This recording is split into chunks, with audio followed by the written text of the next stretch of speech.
Hey guys. Hi guys. Welcome back to the Otaku Brothers podcast. This is episode 131. As always, my name is Ben, joined by my wonderful, lovely co-host Joseph. Um, yeah, another week. We're back with another episode. I finally got my new setup set up, Yay! and this will most likely be the view that y'all get for Oh shoot. a good while. It's big time. Maybe I'll put something on the back of this door so it's a little more You should put like a secret. entertaining. You should put like a body pillow case cover. So like whenever Okay. whenever right now it looks normal but it's behind the door, and then whenever everybody leaves you just close it, and then it's just like boom. It's just like Marin in like a bikini or something. I think that'd be really funny. I don't know if I have the willpower to purchase something like that. No, it's okay, I'll get it for you, man. Be a treat. You Okay. deserve it. You earned it. You know, for one of your birthdays a while ago, we were all gonna get you a JoJo's body pillow. Would it have been what would it have been of? Like one of the stands or like what It was gonna be like Jotaro. Oh, that would work. Yeah. I have a body pillow, so not like But it's with like an anime cover, but like just a regular it's body like an pillow. explicit. Oh my gosh, that would have been Yeah. crazy. I think I like the gift that y'all got me instead, but thank you. I really appreciate that. But you know, it's funny you say that, Ben, because staying on topic with JoJo's, Ben, I just finished part 8 of JoJo's. I just finished JoJolion. So round of applause for me. I actually like finished it a lot faster than I thought I would, but I am happy with it. I'm excited. I'm reserving all my thoughts for. I want to do a video on it eventually, but a lot of stuff I liked, a lot of stuff I was kind of iffy on. So I'm kind of glad. I'm not glad. I'm sad. It's over with because now that was the last finished part. Now I'm gonna have to wait for part 9. I don't know if I want to start reading it because I could catch up to it pretty quickly, but then I have to wait monthly. And I don't know. I kind of just like reading through it all at once. I don't know. I've kind of this sort of things happen with Chainsaw Man where I'm reading it like bi-weekly, and now it's kind of just like sometimes I kind of get like annoyed with it because I'm like, wow, this is all that happened, and it's just like, but only because it's so short. So I don't know. Um, so I don't know. I feel like digesting something like all at once is a lot better for me as a fan. But so I don't know if I'm Yeah. gonna read it or not. But yeah, it was really good. I liked it. Excited to share all my thoughts with that. But yeah, so that's done. That's done with. So happy about that. It was really good. A lot of cool characters. Yeah. Jobin is probably becoming one of my like favorite JoJo characters. He was sick. Jobin Jobin, yes, Jobin. He's so sick. His stand is job. Jobin, yes. Yeah, he was pretty cool. So he was probably one of my favorite characters, but that's all I'll say for now. So if you guys want to hear my full thoughts, maybe check out the channel later on next week or something, because this is actually my last video in this setup for me too. I'm gonna be moving as well. That is why we're doing this podcast. Well, it's gonna come out the same time for y'all, but we're filming this on a Saturday instead of a Sunday because I'm moving and I'm packing up everything tonight and tomorrow. So I'm gonna be a busy beaver the next couple of this next week. So it's exciting. It's exciting. I can't wait to show off the new setup too. It's gonna be fun, and yeah. So looking forward to that. It's gonna be dope. But Ben, how's your week been, bro? How's it going? You know, you're in Georgia now, so quite far. But Um, yeah, yeah, I think this was one of my more like steady weeks. nice. Um, like Tuesday, my couch came in, and then No I had to get a new TV stand, stand. and a few other things. Okay, Sorry. no, I'm just kidding, and a few other things. But after I like cleaned all that stuff out, like I kind of have a normal place now. Hmm. Um, it's been pretty nice. Work's been good, Yeah, so it feels like I'm really settled in now. good stuff. Good stuff. Yeah, I'm happy that's for you, nice. man. Maybe you It's gotta give nice. us a day in the life one day, man. For me I'll too. see I if I just want to can. see. Yeah, that'd be sick. But that's really good, man. Happy for you. Glad things are going well. But yeah, so we haven't even talked about what we're doing in this video. So you guys could probably tell by the title what's Oh happening. gosh. So we talked about it last week, but I thought it would be super funny to go ahead and read some anime fan fiction.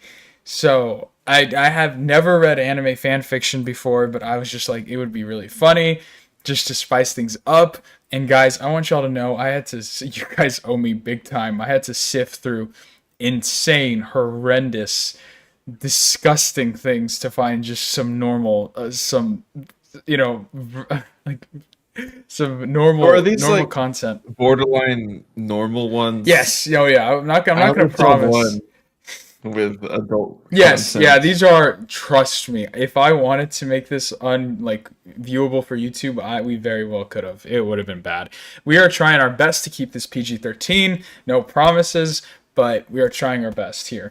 But so yeah, I found some really cool fanfics. I don't know if I want to say cool yet, but some fanfics about just random anime.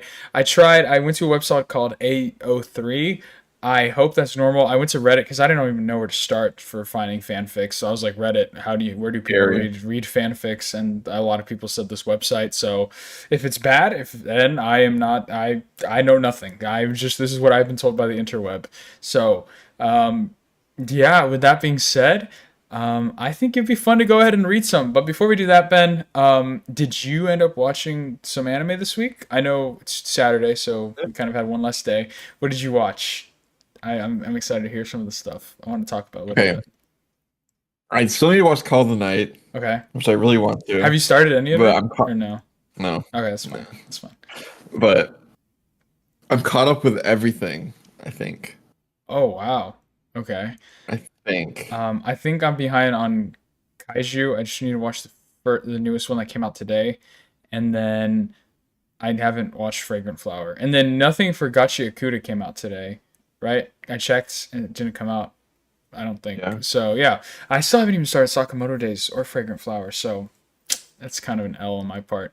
But I did watch Dress Up. But real quick, I did want to talk to you about Rent a Girlfriend. Did you watch the episode? I did. What were your thoughts? So this week's episode of Rent a Girlfriend, some stuff actually happened that I want to talk with Ben about because I want to hear Pretty surprising. your thoughts about where you think things are going. So I spoilers for hate. the newest episode of Rent a Girlfriend, I hate Ruka. dude. I hate Ruka. I That's such a- you know what's crazy is I have been rooting for her from the last season. I was like, okay, I really hope Oh yeah. she bags him. But after this Yeah. episode, I was like, that is insane. That's an insane Yeah. pull. That's an insane dirty trick. It's like instigating on another level, and it's really that's just messed up. It's so bad. It's so bad. It's horrendous. I mean, it's kind of clear that like Chizuru kind of has a thing for him at this point, but she's just kind Yeah. of playing it off as like, oh, it's because his grandma wants it, so I guess I'll go along with it. But Yeah. pretty much in this episode, what's happening is the whole plot. To sum up, if any of you guys care about Rent a Girlfriend, Kazuya has made up his mind that he wants to ask Chizuru out, and basically he has Ruka as his current girlfriend, even though he doesn't want to be in a relationship with her, and he could end it easily. But her whole logic is like, I'm your girlfriend right now, and he's like, oh, you're right, dang. And he's like, I want to break up with you, and she's like, nope, sorry, not happening. And he's like, dang it, you're right, I guess I can't break up with you. And I'm like, that is not how it works. It is such a one-sided relationship, and I'm just like, Yeah. how is she like this controlling to you, bro? Just grow a backbone and just get rid of her. But that's besides the point. So so she wants to be with him, Ruka, and so now his grandma has shown up to his house, and he sees Ruka and Chizuru there, and she's inviting all three of them to go to a trip, to go to like a swimming place, and Chizuru says yes, even though it goes against her client policy of dating a rental, like having the rental relationship agreements. And so she does it anyways. So Ruka gets upset and storms into Chizuru's house when they're alone, and she throws a ripped condom at her, implying that she has done the deed with Kazuya, which they haven't. She's only doing that to just like hopefully get Chizuru to back off, which is kind of crazy and manipulative and horrible and awful. So kind of a big L on Ruka's part, to be honest. But It yeah, that's crazy. I can't root for That's any of these crazy girls, behavior. Ben. I can't. Mommy too is even Where's like, the Like, Where's the quiet one? yeah, you're right. She's good. She's sweet. But Is she even part of the story anymore? dude, I don't know. That's probably why they gave her a spin-off manga, just because she hasn't done anything. So, Yeah. like, she's so clear. Wouldn't that be the craziest pool, Ben, if she ends up getting with Kazuya? That would be insane. I think. I don't think Kazuya deserves to get with any of them, Oh, but you're right. No, 100%. But yeah, no. So it's just been horrendous. Like that whole situation, I'm like, this is all could have been avoided so many different ways. Like they're just, it's crazy. It's crazy. So who knows what's gonna happen in the next couple episodes? It seems like they're gonna be going to the like a beach resort or like a water park, something. and it's like I feel like nothing's gonna happen. Nothing's gonna happen. No. So yeah, we'll see. But we'll be watching. We'll be watching. And then Dress Up was also great, Ben. It was Yeah. This fantastic is as always good. always. It is, bro. And just the animation is so good. Like there's this one shot where Maureen, it's like a upper angle of her, and then the camera like Yeah. turns like fluidly to show Gojo in the background. And I was like, this is so clean. Like how are they animating Yeah. this so well? Cloverworks is popping off. But Very much so. yeah, and then another thing I wanted to talk to you about, Ben. My favorite, one of my favorite scenes in Dandadan got animated today or this week's episode, where they're in the Mhm. car and Momo and Okarun share their first like real romantic like Yeah, that was moments crazy. together in the car. No, dude, trust me. Unlike Rent a Girlfriend, Dandadan gets rolling, dude. Like. There's some more It's a stuff better that happens. romance. Yes, 100%. It's a Not romance, even exactly, not in a comedy action. So awesome. I love seeing Momo and Okarun get going together, like showing their little bits of relationship.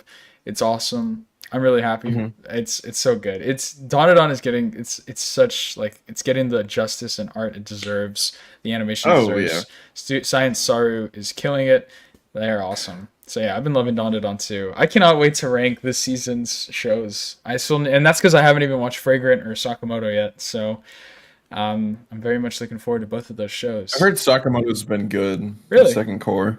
That's good. Yeah. I Yeah, mean, at least like it looks good, I think.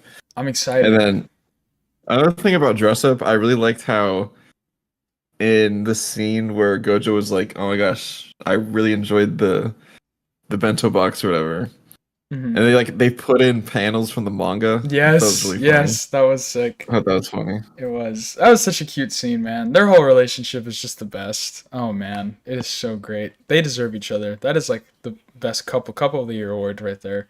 So, yeah, no, I mean, yeah, it's been so good. I can't wait to see the other cosplays that Marion and Gojo. I just can't wait to see the ending of it, bro. Just because I know what happens, and I'm just like, I cannot wait to see this. Like, I think the whole internet will be at peace that day, just for that day. I think So so. I'm so ready for that. But regardless, with all that happiness out of the way, Ben, what do you say we get into some degenerate shenanigans by reading some fanfics? Sure. Let's I want to save the My Hero one for last. Okay, perfect. So what I would think we should do is I think we should start off. So we're gonna be I'll be linking these in the description. I really hope I can. Oh gosh. For anyone who wants to go ahead and read them to shout out the authors. And yeah, so what I'm thinking is we start off with so we have a lot of stories here. One, two, three, four, five, six. We have 7 stories. But I'm thinking there's a lot. So and there's chapters to some of them. Some of them are shorter. Oh my. But so we don't have to read all of it, obviously. I think that Okay. we just go with the flow and see if we like it. If they're like it's kind of dead, we can move on. But yeah, so I think we should start off, Ben, with a story called CEO's Lifeline Dialed. The first thing I see is Isagi Yoichi. Oh my So gosh. okay, so this one is called CEO's Lifeline Dialed. It's by Nights with No Sleep, and the summary is basically Isagi Yoichi is now looking for a job, and that job so happens to be working at a business company. Sure, it's a business company, but is working there worth it, or will it be a complete disaster for Isagi? So, yeah, it seems like this one's going to be about Isagi from Blue Lock. I don't really know what else happens in this. Um, but yeah, I see like some of the tags are like Isagi and Rin, Bachira and Isagi, Isagi and Kaiser. So I don't know how this is gonna go. But yeah, what do you say we just dive right into this, Ben? How do you want to? So how do you want? There's like, because these are like all like lines. I don't really know how we want to read this, but Do like should we say like like three lines per sure? maybe. Okay, sure. Okay, all right, let's just do it. Let's just go for it. I can start if that's fine with you. Okay, All right, so here that's we go. fine. From the top, CEO's lifeline dialed. All right, Isagi Yoichi so happens to be broke and not very lucky in life. Honestly, he thought he could gamble at casinos and win back more money, but that made him lose more than he bargained for. That's why you don't gamble, Ben. So now Isaki is sitting in a bad situation. He no longer lives with his parents. He's living in a crappy apartment, and things are not looking up for him. But Isagi hasn't lost hope yet. So he searches and looks. No luck. Until he sees a sign. CEO business work job application. Now Isagi doesn't like to do right and stare. What? Now Isagi doesn't like to do right and stare at computer screens is what he imagines the job will mostly be about. But That doesn't it's sound right. it doesn't. But it's either take the job application and see if he gets hired or not try at all and get kicked out of his apartment because he failed to get a sustainable job that will bring him money. So he thinks for a moment on what to do, and looking at the paper once more, he isn't against the idea of it. Somewhat. But as soon as he gets enough money and sees a better job, he's for sure quitting the job. That is, if he gets hired, of course. And as he takes the job application in his hands, he goes to the address of the workplace. He already did the paperwork and now he's ready to go check in. But as he looks at the place, it's a very tall building, looks newly renovated, and seems to be. It seems it's meant for snobby rich people who spit on poor people. Speaking of poor people, he is poor people, but Hisagi needs this job, and he will do whatever it takes to get it. But there's just one problem. He needs to know if the business organization accepts Omegas into it. And luckily for Isagi, it does. What does that mean?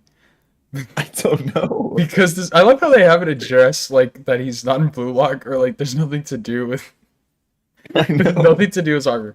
But okay, because the world they live in is because the world they live in is shitty and looks down on Omegas and thinks terribly of them. Because the world is a very judgmental place, Isagi has to take precautions just because he's presented as Omega. Seriously, what the F? He thinks, but it can't be as bad as when he went to the bar and multiple people tried to flirt with him. Yes, you heard him, multiple people. What? I, Yeah. I don't. It's. I'm gonna read this as it's typed out. Isgi takes a step inside after reading the application he filled out numerous times because he's very nervous. He sees a woman at the front desk who has a nonchalant look on her face, as if she's very done with this place. What? And can Asagi blame her? No. So, So he goes okay, up to her and explains he wants to apply for the job and has signed the job application needed for it. she goes to explain that he just needs to take a seat to get called for the interview on why he should take the shit of a job. And for once, after having a lot of bad luck in Isagi's life, it seems as if luck is finally reaching out to him today at this very moment. Because it's very hard for Omegas to get jobs, especially business careers.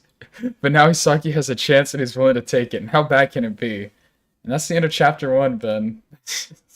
3 chapters. Yes. Okay. Yeah. Let's just go. I want to see. I want to see. How many chapters is this? I don't know, but I want to see where this 4? goes. I want to. Oh my God. Okay. So. This one's long. Okay. Okay. We'll read through this one, and then if it's Yeah. kind of dead, then we can move on. We'll see. You can start, but Yeah.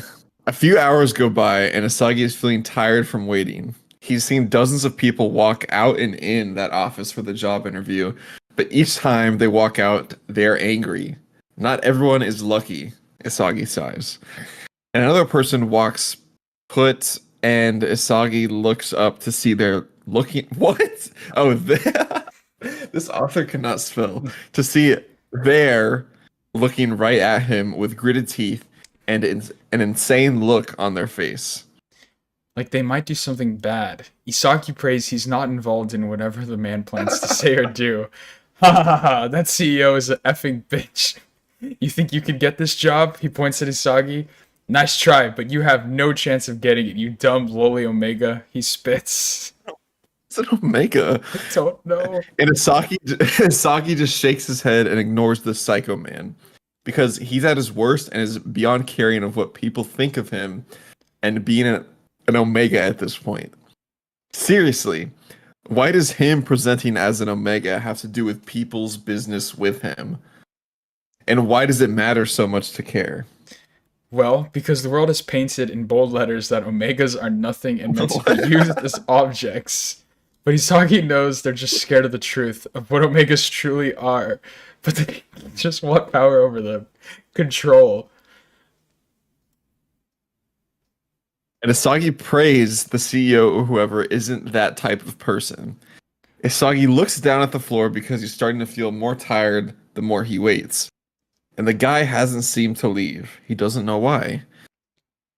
I'm gonna wait here just to see this stupid puny not get hired like the rest of us for being the CEO's secretary. The man snarls, and wait a minute. Secretary? That's what this paper was for? The job? He thought it was for... of course Isagi didn't read all of it. He didn't eat or sleep much, so that explains why. Now the job was to be for CEO's secretary? Isagi mumbles. Ha! Of course you didn't. What a loser. Nothing good after all, the man smirks.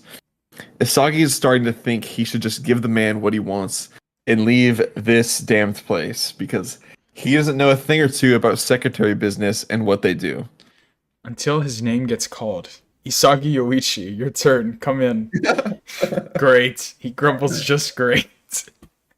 Oh well, he will just explain that this was all a misunderstanding. He's not going to beg for the job because seriously, begging for a job because he's poor is so low and something he will never do.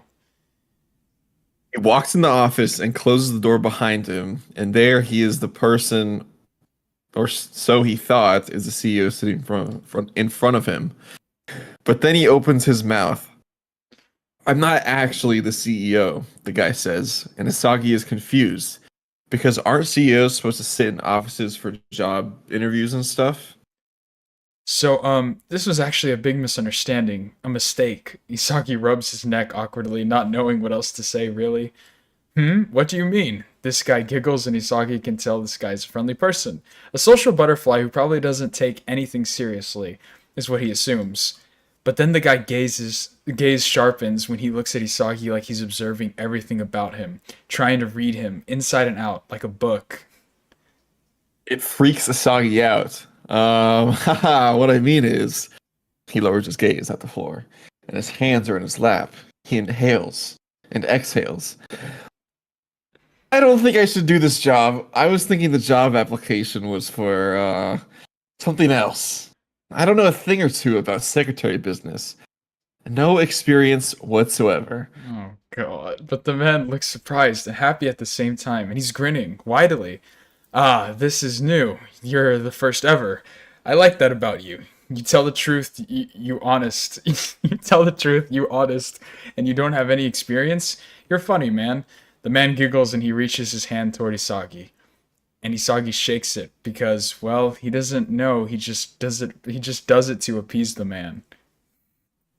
You're hired, he says. And Isagi froze. Huh? Now he's the one to be shocked. Yes, you're hired, Isagi. I'll inform the CEO right away. And don't worry, I'll teach you business and help you out, only because I like you. The man smiles. This might be the only shot he has, so he will take it. And he smiles and thanks the man, but not before asking for his name.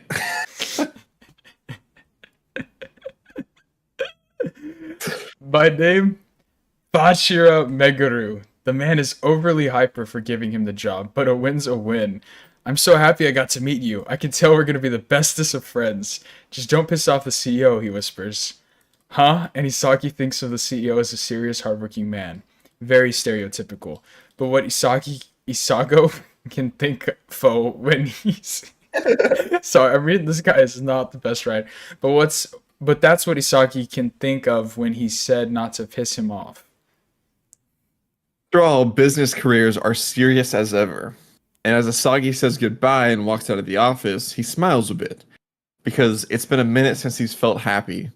Haha, what the hell are you smiling about? Oh, Asagi forgot about it. Actually, I got hired. Oh, my fault. No, actually, I didn't remember if I had read 2 or No. 3. You're good. Actually, I got hired, he says as he looks at the man, and the man's crazy smile gets wiped off his face and is replaced with a frown. No, you didn't. You're messing with me. Why would you ever get hired here? But then Bachira walks out and grins crazily. Because he's more honest and better than you'll ever be working here, he replied to the man with a serious look. It makes Asagi shiver. The guy scares him a bit because he's kind of creepy. But not too much. He doesn't know him at all, and he shouldn't judge him. He gave him the job after all. He should be grateful. He really should. But Isagi can't help but feel useless to the job because he doesn't know anything, and he feels like a nuisance to it. Isagi, what's wrong? Bachira asks, and Isagi just smiles bitterly. Sorry, I'm just not used to ever getting this lucky. I'm so close to being kicked out of my apartment. Isagi didn't want to say that, but he can't help but to be honest to the man he's so grateful towards. Oh, I didn't know. Bachira looks sorry, but Isagi doesn't need pity. Not after what he did. What did Asagi do? Well, he used to live either his parents, but happily. He used to live either his parents happily, but he beat up a girl who was an alpha because she tried to kidnap him. But she turned the story around and made it look like he was a bad guy. That's horrible. Isagi. She said that she was trying to help Isagi because he was drunk, but he was sober and he tried to kidnap her. But she has recordings of him without context. And the judge believed her because Omegas were so looked down upon. The judge believed any crimes Omegas were accused of. Notice how all crime rates are high because of Omegas? Because they're accused of crimes that didn't even do. Only a small percentage of Omegas actually commit the crimes. And Asagi was thrown in jail for 2 years. 2 effing years. What is this story?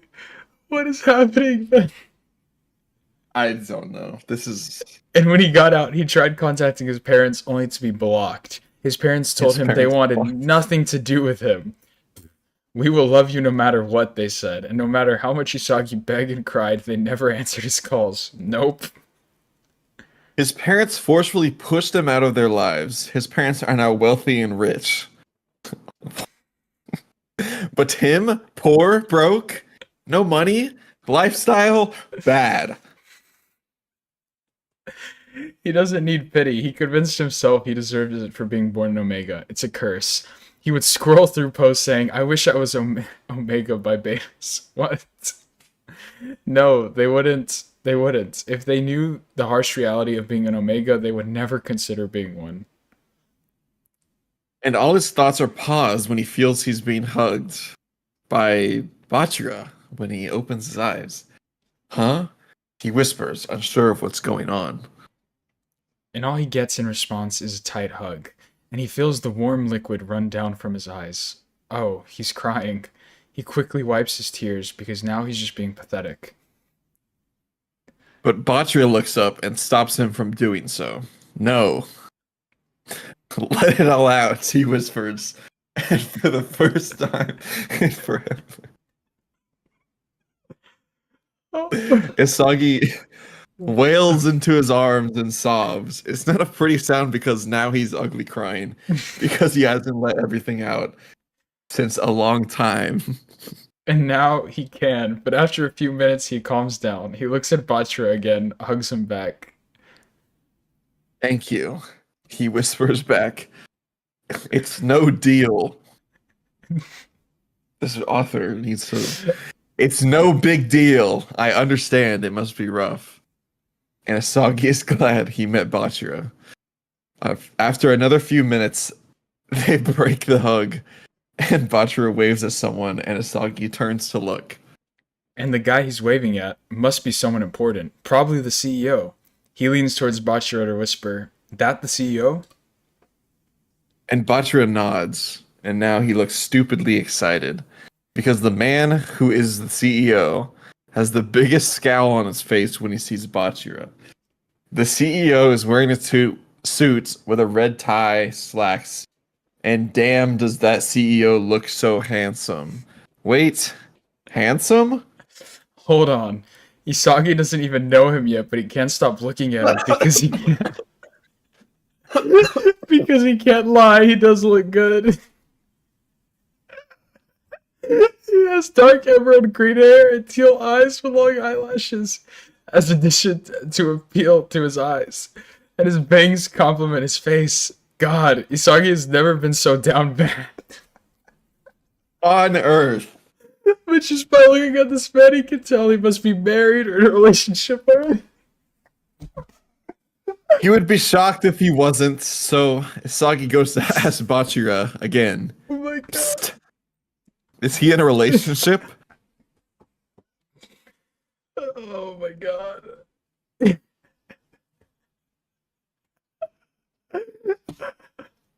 Oh my gosh. Oh my god. That's so funny. Rin-chan? Nope. He explains. Almost too loud. But he has his name now. Rin. What a beautiful name. Whoa, his thoughts are getting out of hand. My God.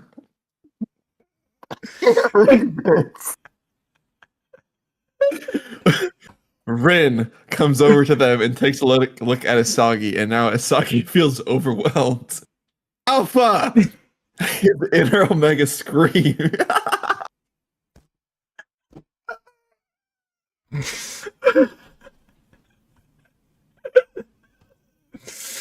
Oh my god. Okay. What the F? Isagi freezes. No, no way. His inner Omega must be playing a prank on him, but it isn't. Instead, it's whining and acting up. Asagi needs to control himself, he thinks. So, this is who you were talking about? Rin walks around still observing Asagi. God, his voice. No. Not today. Will he ever have such thoughts? He needs this job. Not such devious, inappropriate thoughts. He shoves the thoughts away and nervously gulps when Rin looks at him thoughtfully. Better than the rest, I guess. He is suitable to be my secretary. He will have to take precautions, though, but it shouldn't be too hard. Oh, Also later, I'll have to check his files. Crap, not his files. What if he finds his criminal sentence in there and fires him after looking? Isagi is so effed. What am I thinking? Wait, what? What is it? What you thinking about, Isagi? Oh, Bachira playfully asks. Sorry, I'm just a bit nervous. That's all, he replies. Don't worry, I'm sure Rin has taken a liking to you. Huh? How do you know I was thinking of him? I didn't. But now I do. Bachira smirks. Bachira! He groans, sticking it to his face and to his hands. Oh my god. Okay. That's insane. For the basis of time, Ben, we can wrap it up there if you want. Unless you're seriously invested, and we can just keep going, but I don't know. It's up to you. Thoughts? What do you think so far? I mean, look, the world building is great. We got the whole lore about Alpha and Omegas. I love how there's no mention of soccer whatsoever in this. And it seems like Bachira's like a worker there. Rin's the CEO. Isagi's going to be his secretary. And it seems like there's going to be some hot messes going around, if you ask me. A little bit of criticisms. The author maybe work on your writing a bit. A lot of typos. Punctuation's needed. But yeah. Ben, thoughts so far? How are you regretting this yet? Or I thought it was funny until Asagi started, was attracted to Rin. I really hope this was I don't want to say. I was going to say I hope this was made by a child, but I think that's even more Probably not. concerning. Yeah. So, what do you think, Ben? Would you like to continue, or go on to the next story? Because I don't know where this is going, and I'm kind of scared. So let's just move on to the next one. All right. So that was CEO's Lifeline dialed about Blue Lock. So I think, Ben, if we want to actually read, there's a silly one that I liked, which I thought would be fun because it's letters. It's letters to Yeah. home. Can you go to that one? So, Yeah. um, I don't want to read the summary, but it's basically it's Levi and uh what's it, Commander Oh Erwin my writing gosh. letters to each other. Um, so yeah, but I was thinking you and I could each. Do you want to be Erwin or Levi, and we can read through these chapters as one of them? I'll be Erwin. Okay, awesome. So then we're gonna go ahead. So this one's called Letters to Home, and all I know about it is that it's about Erwin and and Levi writing letters to each other. Well, I'm assuming they're away from each other. So let's So weird. English is not this author's first language, so that's also something to note. And let's just hop right into it, Ben. So you got chapter one, then you can read the whole chapter. Since Dear Levi, how are you? I hope you are all right. It's only been 2 weeks, but I already feel your absence, my dear friend. The training is going all right. I have met new people here. There's this guy named Mitch.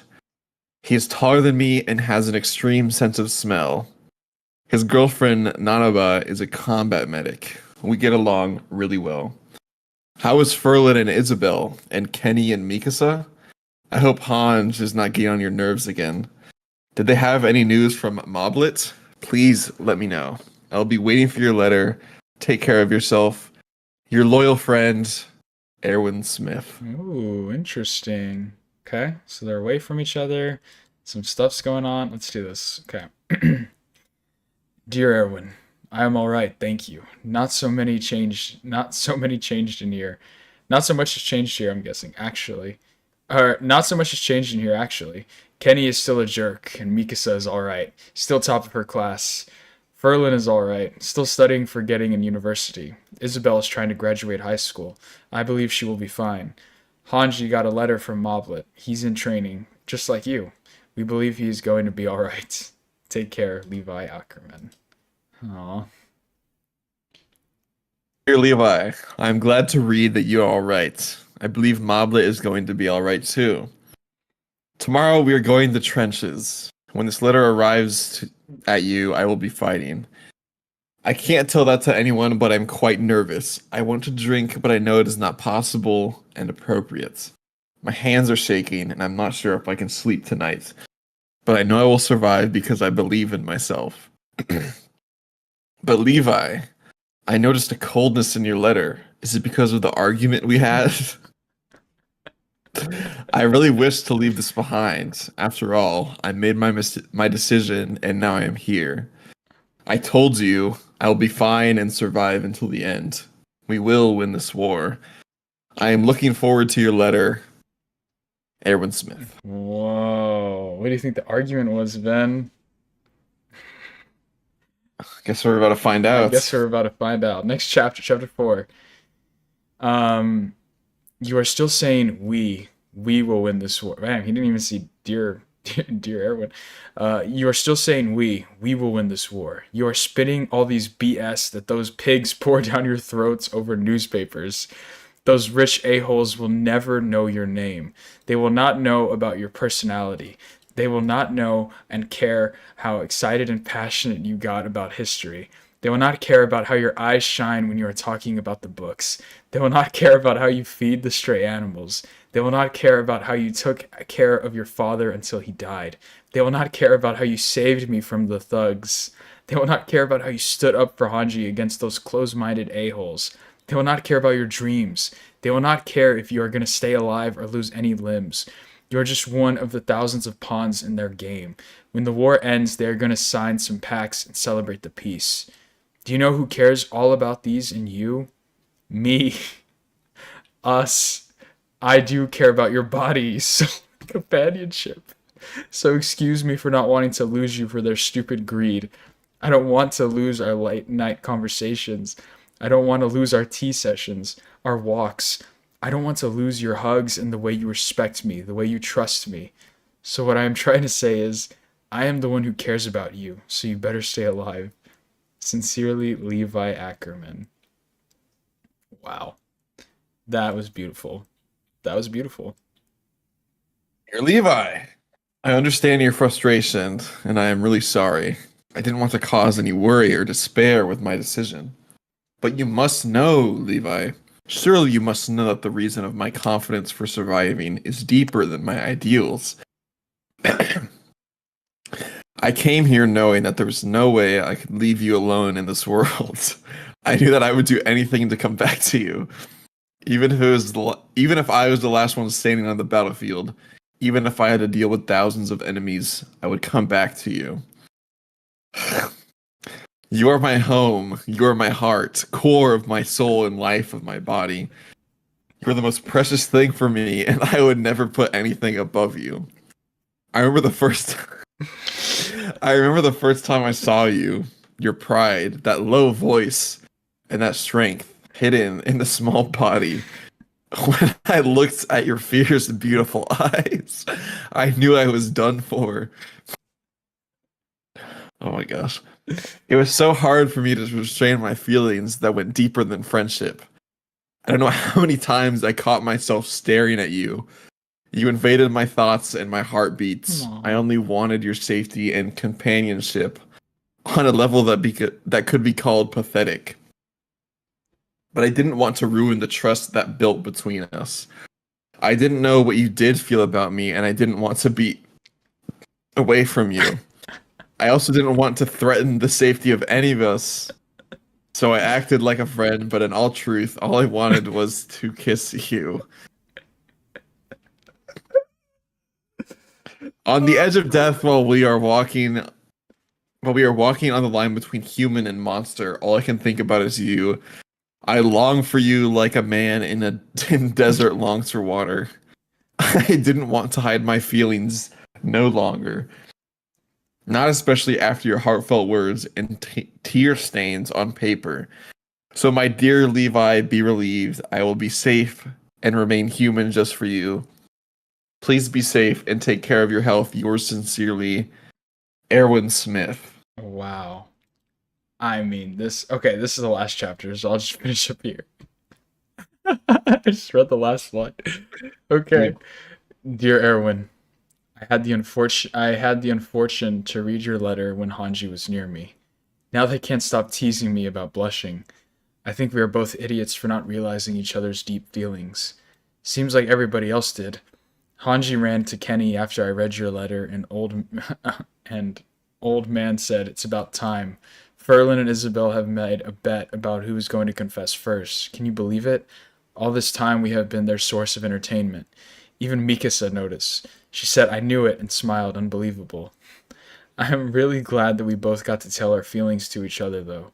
I know it's a danger in this society, but I think I would go crazy if I died without loving you properly.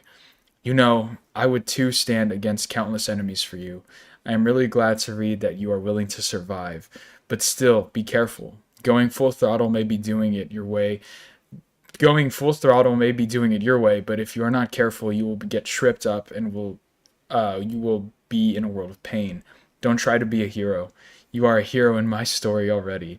I wish I was better with words, but the affection I have for you is too much that I can't just find the words to express it. I miss you so much already.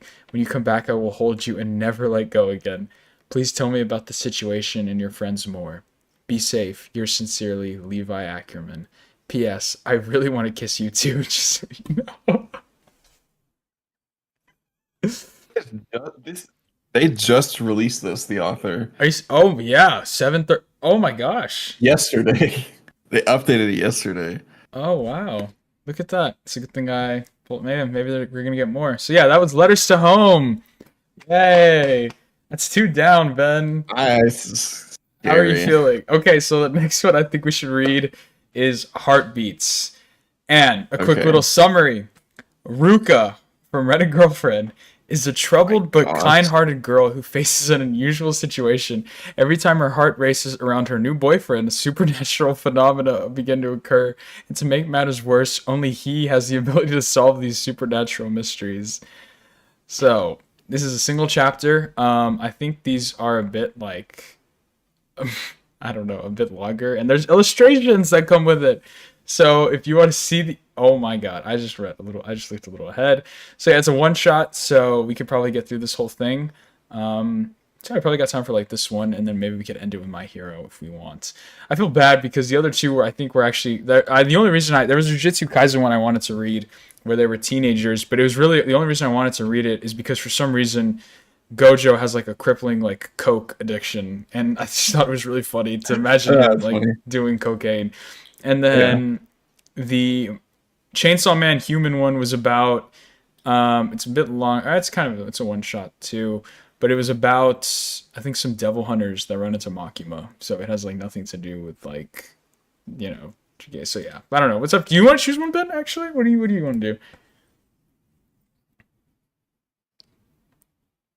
I want to do the JJK one. You want to? Yeah. Okay, let's do that one then. So some summary teenage. Oh my gosh, this Yeah, one's long. that's why I was like, we can read paragraphs if you want to do this for this one. We're gonna read the whole thing. We can just kind of. Oh my god, it is super long. It's up to you. What do you think?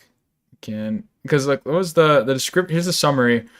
Teenage Gojo has loved Yue Tsubaki like a cosmic disaster, loud, bright, and absolutely no chill. Then she vanished, sealed, erased. Now he's 29, dangerously hot, emotionally unwell, and unfortunately still addicted to coke. Yes, but mostly to her. And guess who's back? Still sealed, still terrifying, still the love of his life. So imagine his surprise when Yaga asks him to help recruit her, his ex, the exiled heir of the notoriously unhinged Tsubaki clan. I mean, if we want to give it, we can give it a shot. Just read it, see where it goes. 4,000 words.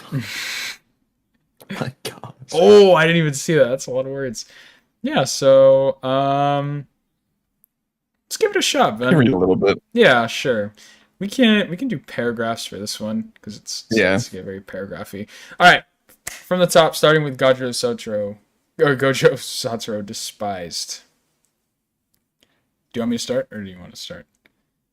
I guess I can start. Okay. Gojo Satoru despised urgent meetings with the kind of visceral, soul deep hatred most people reserved for stepping on wet bathroom floors in socks or watching their favorite anime get the Netflix live action treatment. They were an affront to his entire existence. See, the strongest had exactly 4 sacred pillars holding up his chaotic excuse for a life: his absurdly broken, borderline cheating level of power, his premium cocaine intake, which could possibly dissolve a smaller man's central nervous system, his designer sunglasses collection, each pair worth more than most people's cars, the holy cathedral of Saturday sleep, the coma deep, soul ejecting, transcendental kind where his consciousness effed off to another dimension entirely. Fine, 5 pillars. If you counted his relationship with overpriced desserts, which was frankly more committed than most marriages. But of course, not a single blessed F was given about Gojo's sacred pillars. Not by the higher ups, not by the universe, and certainly not by whoever thought the strongest was short for the only one available. Because of course they needed him. They always needed him. Like he was some cursed energy powered hotline on retainer. Which technically he was, but that wasn't the effing point. His phone had been vibrating nonstop like it was possessed, shattering the sacred silence of what should have been a legally protected blackout day. And then came the final insult: Ichiji, personally dispatched to retrieve him like the glorified escort service for emotionally unstable jujutsu sorcerers.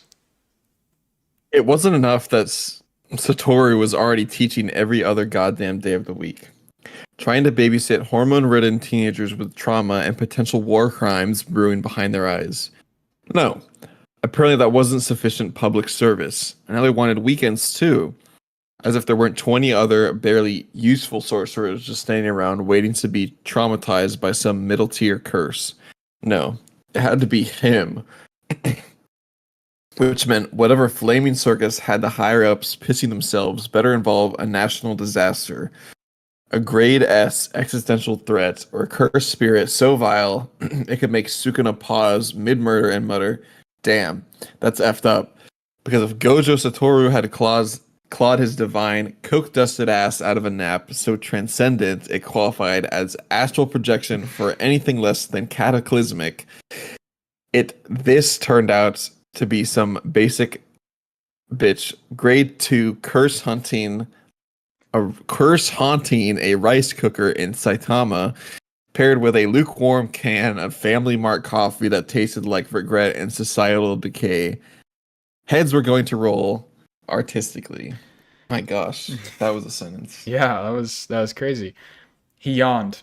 A slow, indulgent performance to grandiose. It's deserved a so grandiose it deserved a standing ovation. If the Academy ever got around to honoring crimes against sleep as legitimate art form. And with a desolate snort of cocaine, for alertness obviously, not for fun, he wasn't a monster, combined with all the grace of a man clocking into a job he was outrageously, cosmically overqualified for, Gojo's Japan's strongest babysitter and part-time apocalypse deterrent stepped out of his obscenely expensive penthouse and onto the cold, dead hands of responsibility. Tokyo greeted him like an over-caffeinated stage crew, car horns blaring their eternal existential angst, muffled conversations tumbling through alleyways like stray dialogue from a half-finished play, and the crisp click-clack of strangers' footsteps slicing the silence with all the grace of a metronome on a mission. Above him, the sky was in full drama mode, molten gold bleeding lazily into dusty pinks, as if the universe had slathered on its softest filters just to flirt with him. Rude. A late March breeze rolled in, theatrical and mystemized as F, tossing sakura petals through the air like confetti at the world's most expensive breakup party. The whole thing was painfully beautiful, like the city had been styled by some pretentious art director with daddy issues and something to prove to the Cannes Film Festival. This is great. I like this. It's good.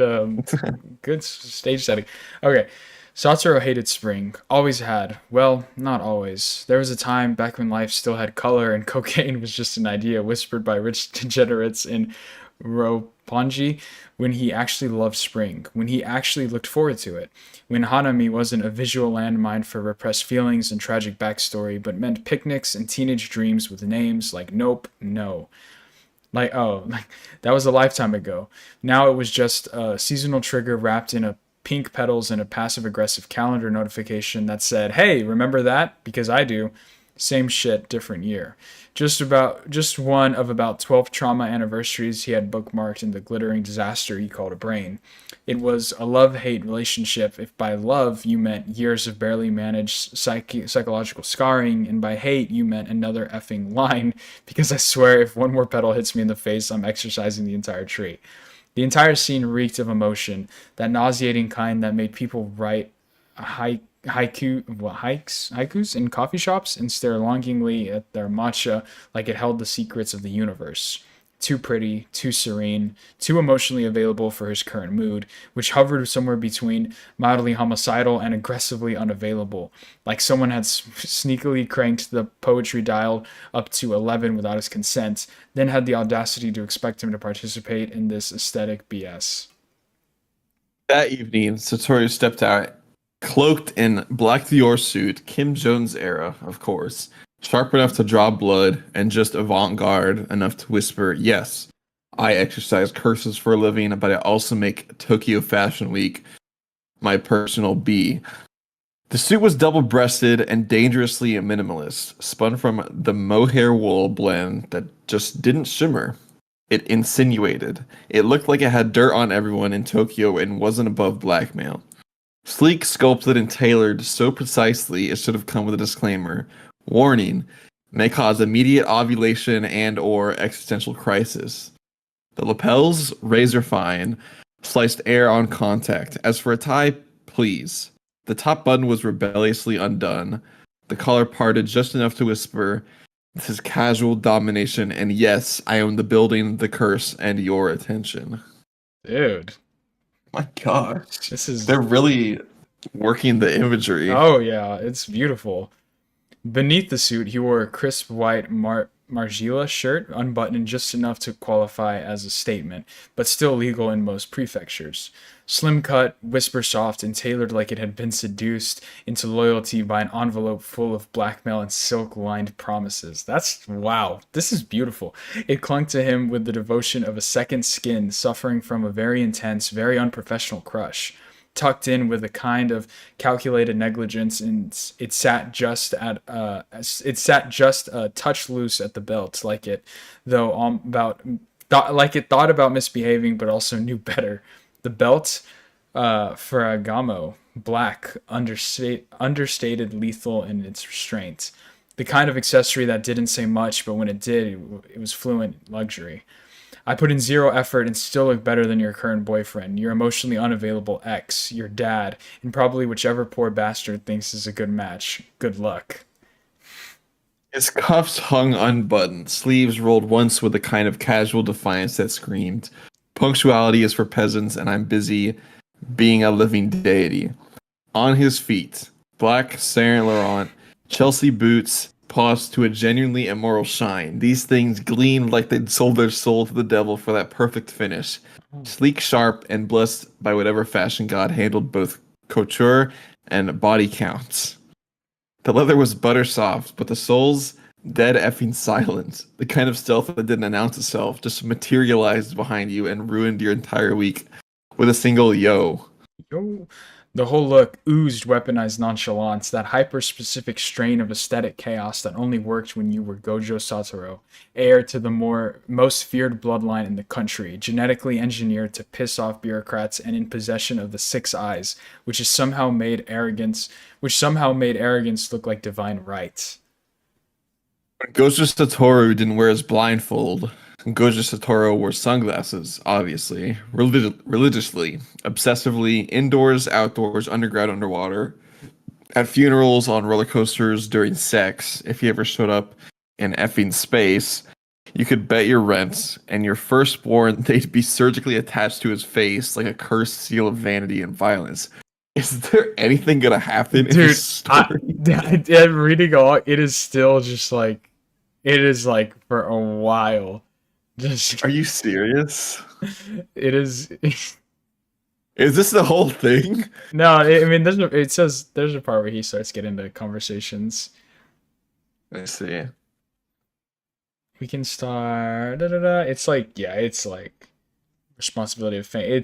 Dude, they are. I mean, this is really good, but it's just like a lot of like setting the stage of how Gojo looks and where we're at. This seems like not sure remain entirely moved live action. I'm late. I'm in the main character and you can show up. Yo, we call back stretch. What do you think of like? I don't know. Down by the curb. Sure. It's right there. Yes. Yeah. Okay. Yeah. Sure. Okay. So yeah, basically it's just setting the stage, and then he's finally running into Ichiji. Who is Ichiji? Are they from the manga? Who's Ichiji? Am I? Ah, it's the oh yeah, I remember Ichiji. He's like the skinny dude with the glasses who looks like Ishida from Bleach. Yeah. You remember him? Yeah. Okay. Down by the curb, Ichiji, Gojo's loyal window and unofficial emotional support adult, stood stiff-backed and visibly fraying at the seams like a cheap suit under pressure. Part bodyguard, part driver, part assistant, part trauma-bonded victim of circumstances, he radiated the quiet hysteria of a man who'd apply for a nice boring desk job filing curse reports and somehow ended up babysitting Tokyo's most powerful, most coked up, and most chronically late sorcerer like some cosmic joke gone horribly wrong. His eyes flicked, frantically looking from his watch to the figure of Satoru, who was approaching him with unbothered grace of a man attending his own fashion documentary premiere rather than an urgent effing briefing that could determine the fate of actual human lives. Subtle had given up on subtly entirely, 1 foot tapping out desperate Morse code for "Please, for the love of all the higher realms, hurry the hell up before I spontaneously combust." while his right hand twitched intermittently like it was actively weighing the social consequences of attempting to strangle time itself. At this point, the only things preventing his complete psychological collapse were his Japanese upbringing, which had basically programmed endure suffering politely into his operating system, and the fact that his life insurance policy probably didn't cover death by proximity to chaos incarnate. Satoru naturally remained entirely unmoved by this live-action depiction of bureaucratic suffering.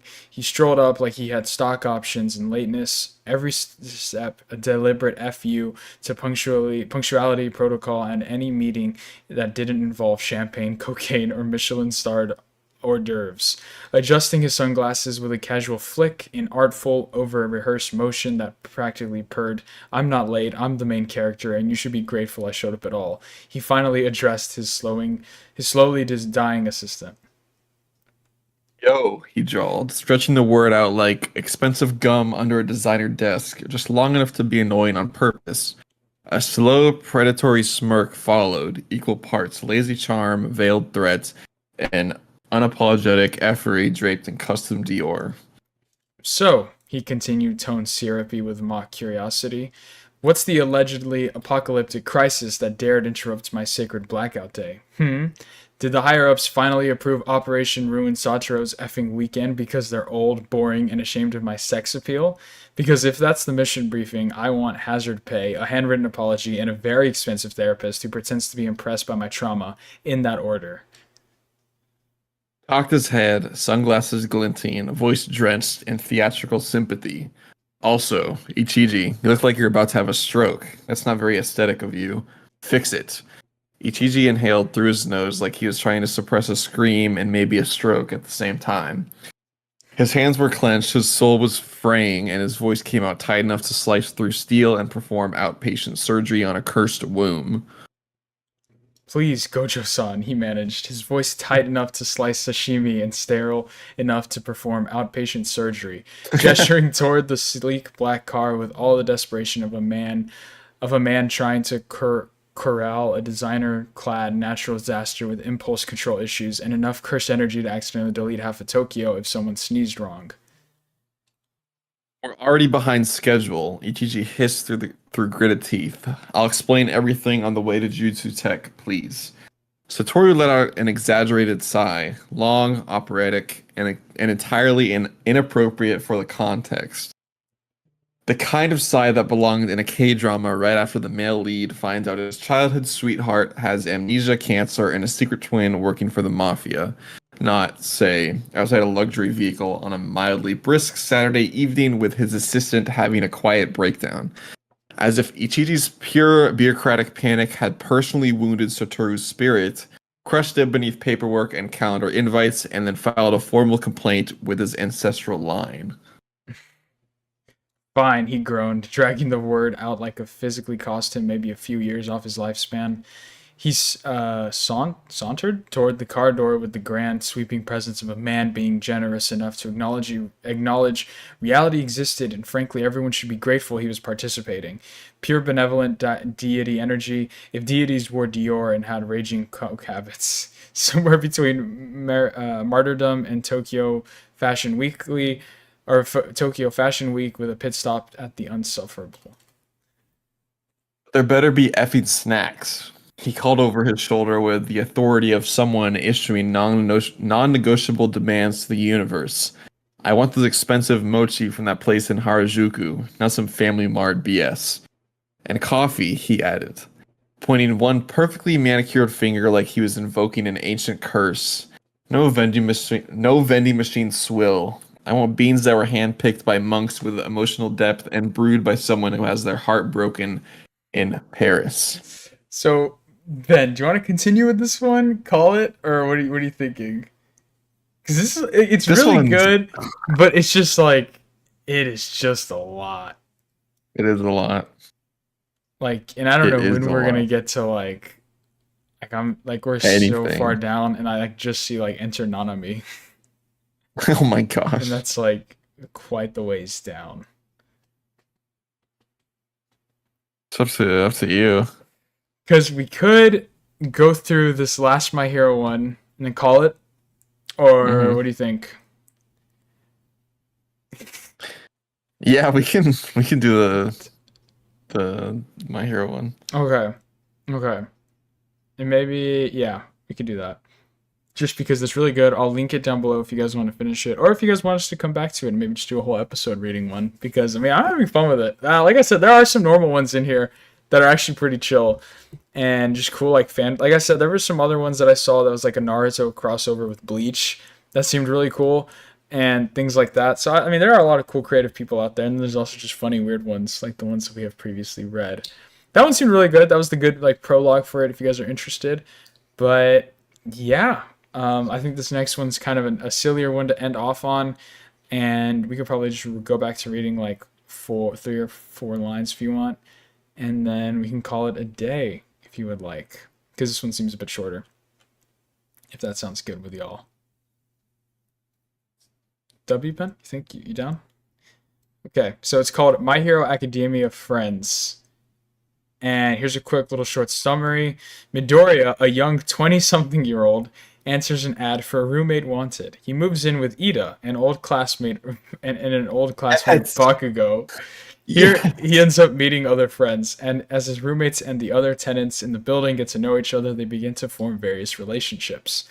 So there is a sexual content warning, but I Oh my. don't know if we'll get there. So if we do, we'll just I'm end it scared. there. So here we go. Let's start in. I could read. You want to do lines, like 3 lines again? Yeah. Okay. All right. I can go ahead and start off. So chapter 1 meeting. So this is chapters. So maybe if we get through this chapter quickly, we can read 2. But here we go. All right, starting off. Midoriya walked into the entrance of the apartment building. He glanced down at his phone where he had saved the text conversation. Ida sent him the address when Midoriya reached out in response to the ad he saw on the website. Rooms for rent. One guy living alone was looking for 2 new roommates to share expenses. It was in the general area that the green-haired recent college graduate was looking for. The job he was going to start in a few days wasn't that far away. I'm in the lobby. I'm in the lobby, he texted the owner of the ad. Great, the front elevator broke yesterday. What followed was a series of increasing complex directions to get to the back elevator. Midoriya saw the stairs, he ignored the text. The room was on the seventh floor. It wasn't that bad. In college, he lived on the 10th, shouldering his backpack properly. He began his climb. His phone continued to ding with messages from Ida. Midoriya grinned at it. He found his hypervigilance fascinating. The fifth floor already. He smiled to a female who opened the door. She had a laundry basket in her hands and her phone tucked between her ear and shoulder. Oh, hi, she smiled at him. He held the door for her. Once she was on her way down, Midoriya finished his trek upwards. He opened the door for the 7th floor. Glancing up, he saw that the only thing above him was the roof access. He snorted. It would be nice not to have people stomping over his head. He stepped out into the hall. He stopped. His eyes couldn't take in just what it was he was seeing at first. The hall was short. There was only 2 doors before him. One was obviously the broken elevator. These doors were held open as a workman leaned over the abyss, shouting down to someone below him. On Midoriya's right was a window. He glanced out it to see the city sprawled out around him. He smiled. It was a nice view. There was a plotted plant beside the window. He turned to the door. Walking up to it, he saw a doorbell and a knocker. He pressed the bell. A deep-sounding chime rang through the apartment inside. Midoriya waited. He heard rushing feet, a slightly high-pitched voice call out his name. Yes, it's me, he answered. The door opened. The man standing before him was about his age. He was tall, dark hair, glasses, and wearing a suit and tie. Midoriya suddenly felt very undressed. Hello, I'm Tenya Ida. The man held out his hand. Midoriya grasped it firmly in his own. He pumped it up and down, stating his own name. Izuku Midoriya, he confirmed. Come in. Ida stepped back to allow him inside. Midoriya stepped into a small greeting room. A mat sat beside the door with shoes on it. There was a closet that Ida stated was for coats and outdoor things. Midoriya slipped his shoes off. Ida hanged him a pair of gray slippers, taking the other backpack he hung it in hung it in the closet. There was a step up into the main living area. This was spacious with hardly any furniture. Long floor to ceiling windows formed the wall to the right. A red leather couch sat before a closed TV stand. There were some potted plants in the corners. On the left side of the On the left side was a built-in bookcase that was overflowing with books. A fireplace was nestled in beside this. Sorry about the mess. Ida apologized, indicating his books. I was sorting through them, he added. He took Midoriya through the living room. The kitchen was just beyond this. A small quarter-sized wall separated the two rooms. A cutout window was in this so whoever was at the sink could look into the living room. It looks quite nice, Midoriya stated. Yes, my father's company owns it. I'm allowed to live here as long as I pay all the expenses, he stated. Do you work for your father's company? The shorter male asked. Yes, I currently work in reception. Starting next week, I will be moving to development. He sounded quite proud of this. Then why do you need roommates? Midoriya asked. I mean, for a place this nice, and the rent seems so sort of low, he added. I know, but I wanted people around my age. I didn't want to overtax them financially. Ida pushed his glasses up. So the kitchen is pretty standard. We'll each have our own section. In the pantry, everyone will have 2 shelves. The refrigerator and freezer will be divided up between each of us, and then we'll have each for dishes and another for cookware. Does that sound fair? He asked, smiling. Midoriya nodded vigorously. Good idea. Or good, Ida beamed. He moved down the hall. Next was a bathroom on one side with a linen closet behind it. A laundry room was across the hall. Again, he indicated how each was divided into 3 for each of them. Now that is my room. Ida pointed to a closed door at the end of the hall. These are the 2 still open. He turned. One door was around the corner of the bathroom and the other the laundry room. Ida showed how the one with the bathroom had its own door leading to that room. This is a bit larger than the other room, he stated. I have my own bathroom, therefore I pay more of the rent and water, he explained. Midoriya nodded. I like it. Do I have to fill out an application or something? He asked. Please, I have already ran a background check on you.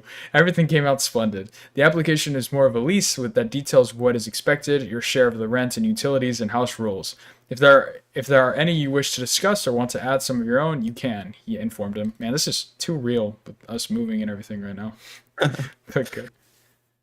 Midoriya sat at the table that was tucked in the corner of the kitchen. He filled out the paper, reading through everything, it all looked pretty standard to him. When do I know if I'm selected, he asked. Ida readjusted his glasses. If you have the rent, then you're selected. I wouldn't waste your time coming to look at it if I hadn't already decided.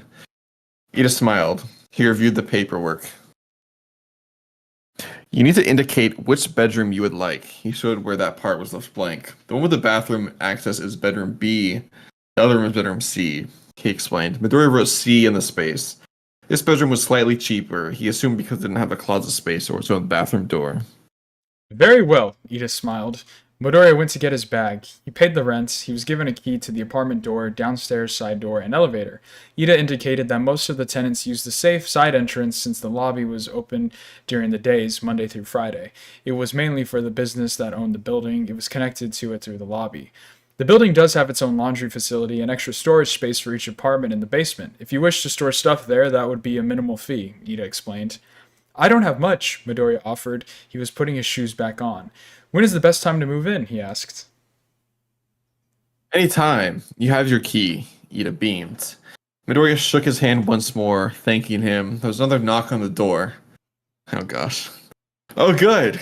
That should be the other person that was interested, Ida explained. He opened the door. A 20-something male stood there. His blonde hair was spiked over his head. He tapped the drumstick against one leg. Its partner was sticking out of his pocket. His red eyes flipped over the 2 people staring at him. Bakugo? Midoriya questioned. Midoriya? Bakugo looked shocked at seeing the other standing half be hidden behind their host. Oh, you know each other? Ida asked. Yeah, Hiro worshipped me in the elementary school, Bakugo snorted. More like I thought you could use a friend since everyone seemed to be afraid of you, Midoriya chuckled. Bakugo rolled his eyes. You haven't changed, they both said simultaneously. Are you here to look at the room? Bakugo asked. Oh, Midoriya is the other roommate, Ida explained. I had 2 rooms available, he explained. Please come on in. I will show you around, Ida said. I'll be back in a few hours, Midoriya waved at the 2. They waved back and Ida was off on his way explaining the living situation to Bakugo. Midoriya came out and headed for the stairs. He was thrilled to have found a place. He was to move out of his dorm room by the end of this week. With a huge smile on his face, he hurried down the steps. He wasn't paying attention to all that was going on around him as he muttered to himself. He was lost in his own head, thinking about all he needed to get ready to move in completely. As he neared the fourth floor, the door opened. Midoriya yelped as the door hit him in the head. He clapped a hand to the sore spot. Ouch! He cried, rubbing at the pain in his forehead. I'm sorry, a voice cried. Hardly anyone uses the stairs, the guy explained. Yeah, elevator is out, Midoriya muttered. He looked up when something cold touched his head. Here, it's an ice pack. Midoriya glanced up. There before him was a beautiful looking man. Oh my gosh. His hair was parted and colored in two different colors. The right side was white with a dark gray eye peering at him. The left side was red with a blue eye looking worried. There was a deep red scar around the blue eye. Are you okay? The man asked. Midoriya thought he looked to be about his age. Yes, I'm fine, he stated. The man smiled. Good. Do you live here? I just moved in 2 days ago. Apartment 419, he stated, pointing behind him. I am moving in soon, Midoriya said. The two-toned haired man held out his hand. Shoto Todoroki, he introduced himself. Izuku Midoriya! He took the offered hand. They shook hands as each watched the other. I'm moving into apartment 701, Midoriya said. Do you need help? I have a truck, Todoroki offered. Thanks. I don't have much. I was gonna see about purchasing some furniture. I hope they can deliver, Midoriya said. Todoroki picked up the pack at its feet. Fine. I'll see you around, Midoriya. Todoroki frowned. Aww. Todoroki hurried down the stairs. Midoriya watched as he left. It was only as he lowered his hand that he noticed he still had the ice pack. Hey, wait! He cried. He rushed down the steps. By the time he reached the lobby, he didn't see anything of the scarred man. That's the end of chapter 1. Ben, I know we are over time, funny. But I think we need to read chapter 2. What do you think? You feeling up to it? Yeah. All right. Okay, this one's actually it's decent size. Okay. And yeah, I mean, we can just keep reading 3 if you want, just to make it go by faster, if you think. Or what do you think? We'll see. Okay. We'll see. All right, here we go. 3. I thought you meant chapter 3. No. Like 3 lines. Yeah. Okay. All right. Chapter 2, Vibe. Midoriya laid in his bed. He could hear Ida rummaging around for something in his room. Midoriya had gotten a dresser, bed, movable wardrobe, and a nightstand for his room. He was able to purchase some cheap pots and pans, utensils, cups, and plates for the kitchen. The rest of his money went to buy food for the week. It was all the savings he had. Ida told him he had made space in the living room if he had a chair or something to put there. All Midoriya had was a few books. Ida gladly gave him a shelf. Bakugo hadn't moved in totally yet. His school was just finishing its finals week. He would have to be out by the end of the following week. Already, he had moved in a gaming setup to the living room. This included a large desk, gaming chair, and 2 other chairs. He filled his shelf of the bookcase with games, gaming books, and some movies he had on DVD. They spilled over. Midoriya offered half of his shelf. Of course, Bakugo took it. He also took Midoriya's place in the living room, bringing a full drum kit. So far as they could tell, this was all the wild-haired blonde had moved in. Midoriya flipped through his phone. The building they lived in had 4 floors of apartments. Each floor had 10 apartments except the top floor. This only had their large apartment on it, and some office space that was only accessible through the main lobby of the business out front. He had met several of the other tenants. Otaku Uraraki was a pretty brown-haired girl he met the day he came to see the apartment. She lived with her high school friend Mina Ashido, a local dance star, and another roommate Kyoka Jiro, who turned out to be in the same band as Bakugo. They lived in apartment 506. So far, Midoriya hadn't seen the amazing-looking guy with the 2-colored hair since his first day. It had only been 3 days. He did discover some others who lived with the good-looking guy. Eijiro Kirishima was a construction worker. So weird. He had bright red hair and an upbeat, friendly attitude. Denying Kaminari. Is this supposed to be Denji Kaminari? Had shocking bright yellow hair. He was a bit unusual, but friendly enough. Hanta Sero had dark, flat hair. He was a bit of a prankster, something Kirishima found fun to do as well. They all lived together in 419, along with, drumroll please, Shoto Todoroki, Hey! aka Hot Guy. Midori had found out his name from Kirishima. Apparently, Todoroki didn't get along with his father, and his mother was in some sort of hospital. The guy worked all sorts of jobs to support himself and help pay for his mother's care, thus being the reason Midori hadn't seen him around since the day he hit him in the head. The phone in his hand dinged. It was a text from Kirishima. Hey, come down and join us. Game night, babe. It read, a fluttering started in Midoriya's chest. Would Todoroki be there? Oh What my should he wear? gosh. Did he have to bring anything? What did he have? He paced around his room, muttering to himself for several minutes. His phone dinged again. He glanced down. He's here, Kirishima typed. The fluttering in Midoriya's chest sank to his stomach. He felt it quaking. He stood for a moment, trying to decide if he was going to be sick or not. Once he decided he was okay, he responded.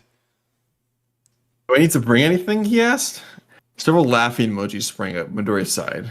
He guessed he hadn't been too subtle in asking the flame-headed ginger about his roommates. The only thing was, he was the only one he had asked about Todoroki too. Dip, if you got it. So forgot to grab any, he said. Bring your roommates, was added on. Midoriya had a light bulb moment. He sent a quick okay to Kirishima before dashing out to Ida's room. That's when Midoriya saw Bakugo's light was on. He snuck up to the room. The blonde was setting up his stereo. Midoriya leaned against the door frame. He rapped his knuckles on the wood. Bakugo hardly glanced at him. Hold this, he demanded, offering up a wire. Midoriya stepped inside. He took the wires. Bakugo stuck some wire cutters in his mouth. He twisted two wires together, taking back the one he had given Midoriya. I met some people in another apartment. They are having a game night. Invite us all down. You want to come? He asked. Bakugo lifted his head. His red eyes flashed. What type of games? He demanded. Midoriya shrugged. I didn't ask, he stated. The blonde sighed. Yeah, I'll come. Or I might just toss this out the window. He stood. Great! Midoriya beamed up at him. He went to find Ida. The tall, muscled man was moving some boxes around. Midoriya took one that looked like it was crushing the guy's throat. Oh, Midoriya, thank you. He gasped. You're welcome. The green-haired man giggled. He extended the same offer to Ida, explaining about the dip. I just made some chicken wing dip, Bakugo offered. Okay. I need to run to the store. I can grab a few more, Ida offered. He asked if Midoriya wouldn't mind taking the boxes down to the storage area in the basement. Bakugo offered to help. It took them 3 trips. By the time Ida had gone to the store, he was just returning when he met the others in the elevator. It was finally fixed. Bakugo ran into their apartment and got the chicken wing dip. He dashed back, using the stairs to reach the others faster. He smoothed down his hair as he glanced at them. Midoriya smirked. Without another word, he walked up to the room with the brass 419 hung on the door. He knocked loudly. They could hear a multiple of voices yelling inside. Music was playing a little on the loud side. There was some screaming as to who should open the door. It was still going on when the door opened. Midoriya gasped. He stood there. The red side of his hair hung slightly longer, covering the scar. The white side sparkled in the odd lighting coming from inside the room. He gave the trio a small smirk. Of course he invited you, Todoroki said. He stepped back to let them in. Midoriya stepped around him. How's your head? The others asked. He dodged Bakugo to reach out and gently push Midoriya's bangs back. The bump was smaller, at least. That's crazy. I'm really sorry. I didn't mean to hate you. How about I make it up to you?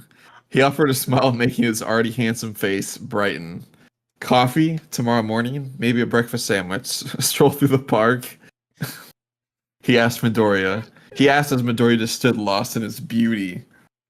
Sounds like a date to me, Kirishima draped himself over the handsome man's shoulders. Todoroki laughed good-naturedly. No, just a thank you. Get to know the neighborhood, thing. He blushed a little, extracting himself from the long arms. Who is you? Kirishima pointed to Bakugo. He left Todoroki alone as he took the blonde to the kitchen to put the dips down. I would like that. Thank you, Midoriya finally managed to answer. Great. We'll shoot for 8, but sometimes curious parties last a while. He had a nice friendly chuckle. Yeah, okay, Midori muttered. We're not late. Look, Greenie's here. A girl with pink bright hair cried as she broke up the space between Midoriya and Todoroki. Oh, hey, Midoriya. Uraraka smiled, stepping in behind her. Midoriya, right? The pink bubbly girl nodded her head. Ishido, I told you his name before leaving the apartment, the last of the females stated as she closed the door. Jiro, you recall how I don't really listen to you, right? Ashido giggled. Unless you're grooving, you rock baby girl. She laughed, hugging her friend. Katsuki, what are you doing here? Jiro asked. She stepped away from her pink-haired body art. Oh, hey Jiro. I checked out that apartment like you mentioned. Been moving in, Bakugo answered. How do you guys know each other? Kirishima asked. Band, they both said together. So, Momo has come up with another new name, Jiro rolled her eyes. Bass Bunnies. Really? Bakugo growled. What do you play? Kirishima asked. Midoriya chuckled at the obvious way he drew Bakugo's attention back to himself. The green-haired boy wandered deep into the apartment. This was one of the larger apartments available. It had 3 bedrooms. Kirishima and Todoroki had their own rooms since they were dating. Sero and Kaminari shared the largest room. The floor plan here was pretty open. The kitchen and living room were only separated by the end of the rug from the living room to the tile floor of the kitchen. Oh, sorry. Midoriya grabbed a plastic cup. He poured himself a drink. Kaminari appeared beside him. You prefer light to dark? He asked, looking slightly dazed. Oh, what? Midoriya glanced at him confused. We set up our game heroes versus villains. He likes to go with the dark and light, Kirishima clarified. Yeah, I guess, Midoriya shrugged. He didn't understand why Kirishima was shaking his head. Great, we get Todoroki, Kaminari cried out joyously. Huh? What did I miss? Midoriya asked as the blonde hurried away to find his better-looking, in Midoriya's opinion, roommate. Todoroki always plays the villain side, he said. He likes to stretch his chops that way. Seriously, the guy can go dark, hard, and fast, Kirishima muttered. Midoriya gulped the drink, thinking about how hard the arms were on the other man. Bakugo yanked the cup away.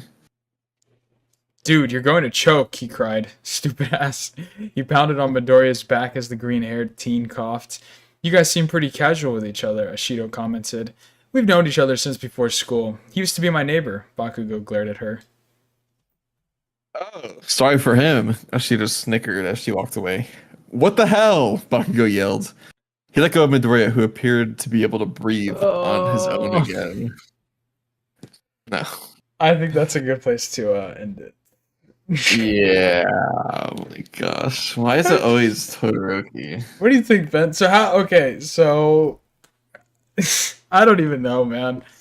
These were fanfics. If you guys liked it, want to see more fanfics, maybe us to continue like the JJK story one day, or just to do some other ones, maybe go through different animes, or if you guys have any recommendations for funny, fanfics and want us to read them, we can check it out again. Ben, how do you rate this experience? What do you think of it? Okay, so some of them were a little weird, but just a bit. I think the JJK one would have been cool. Yeah, I agree. It sucks that that's like a fun story, though. Yeah, exactly. Some of these, I don't ever see myself really read. It was fun. No. It was silly. It was funny to see these characters, like, I don't know, in a different light, I guess. Yeah. I'm trying to make this educational, Ben, somehow, please. So I don't know what lesson we could learn from this. Just right, man. It is very cool to see people's creative juices flowing and coming up with, funny, silly stories in unique ways. So that's one takeaway. Sure. It was fun. The Blue Lock one was silly. That was funny. The CEO. That's so funny. It's also really funny how it's really interesting because a lot of these stories, it's like, there's really like nothing to do with anime. Like, you could just make it a story with like 3 different names, like in the Blue Lock one. But I think the appeal of it obviously is that it's just characters that just have nothing to do with the anime in like a different light. I think that's really funny. Picturing these characters that we see, like Isagi, Rin, and Bachira as like CEO, a secretary, and like a worker in the real world, or like this My Hero one where they're college just roommates and they're all like into each other. It's pretty funny to think about, weird. but it's really weird. But Really yeah, weird. thank you, Ben, for agreeing to do this. That was very funny. Of course. So who Very knows? interesting. Maybe if this somehow does really well, we'll do it again. But yeah, that's that was some anime fanfic, Ben. We are way over time, so thank you all so much for watching this longer episode. But yeah, next time you see us, I'll be in a new setup, and it's exciting. So pretty cool stuff. But yeah, Ben, I mean, that's really all I gotta say. Any other takeaways? I don't know. I broke him. I don't know why. I broke Ben. I don't know why people ship they just ship people who shouldn't be shipped. Yeah, people, it's the heart wants what the heart wants, Ben, and I think that's what we learned today. That's what we learned today. Yes. So, thank you all so much for watching this episode of the Otaku Brothers podcast. If you guys want to see more fanfics or just more of us, then comment down below. Thank you all so much for the support. We got 50 views, Ben, on the last. Dude, I realized Rent a Girlfriend does bits on YouTube. We gotta start just like doing Rent a Girlfriend stuff because it gets views. It gets views. So that's what the people want, Ben. Just a heads up. So there you go. So, ladies and gentlemen, thank you all so much. Have a great night. We'll see you guys in the next video. Arrivederci. Peace.